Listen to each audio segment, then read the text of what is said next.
the market's gonna crash. We're all gonna lose our shirts and our houses, and we're gonna have a 50% decrease in our property values. I don't think that's gonna happen.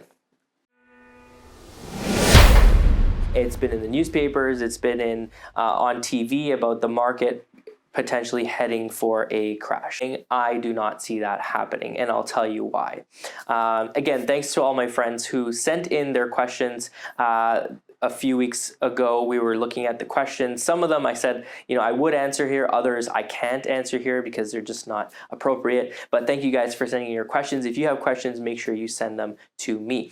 Now, here's why I think the market is not going to crash. Number one is the stress test. So a few years back, the government introduced the stress test, and this was to prevent or to prepare rather for the interest rates going on the rise, which we always knew was going to happen. We knew we weren't going to have 1% interest rates for very, very long, and we knew that they had to go up at some point. So buyers were having to qualify and still having to qualify at 5.25%, which means that they were preparing for this situation to happen.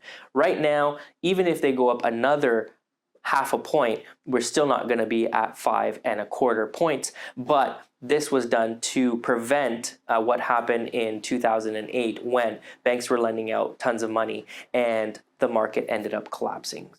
So the second reason why I think the market is not going to crash is sheer inventory. Inventory is still sitting at 1 month of inventory. What does that mean? If no homes came on the market for the next month, we'd have 0 homes to sell. And that's for all home types. The federal government is planning on welcoming 400,000 immigrants per year over the next 3 years. That's 1.2 million immigrants coming into Canada. And the first thing they're going to want to buy when they get here is a house. We're in Canada. It's cold. They need somewhere to live. They need a roof over their head. Remember that. And that's not including the buyers that are already looking right now. Unless they're creating more inventory, unless these houses are going to fall from the sky somewhere, this is going to continue to be the most important issue that needs to be dealt with. Last but not least, interest rates.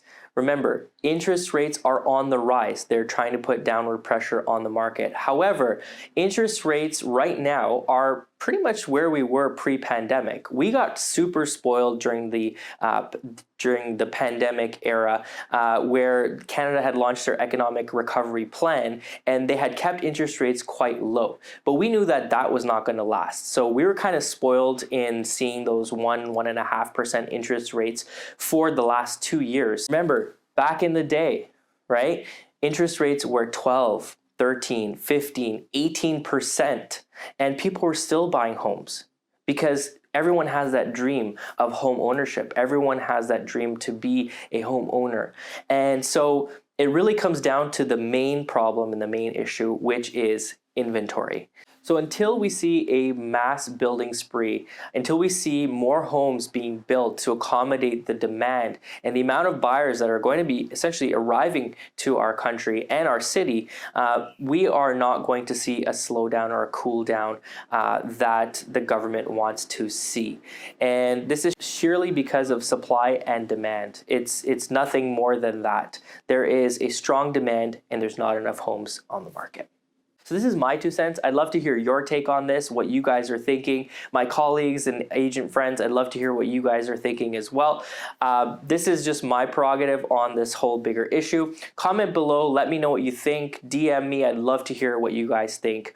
Follow me on Instagram, guys, at @VinayLakhani_ and on Facebook at Team Vinay Lakhani. And make sure you guys check out our website at teamlakhani.ca. Thanks, guys.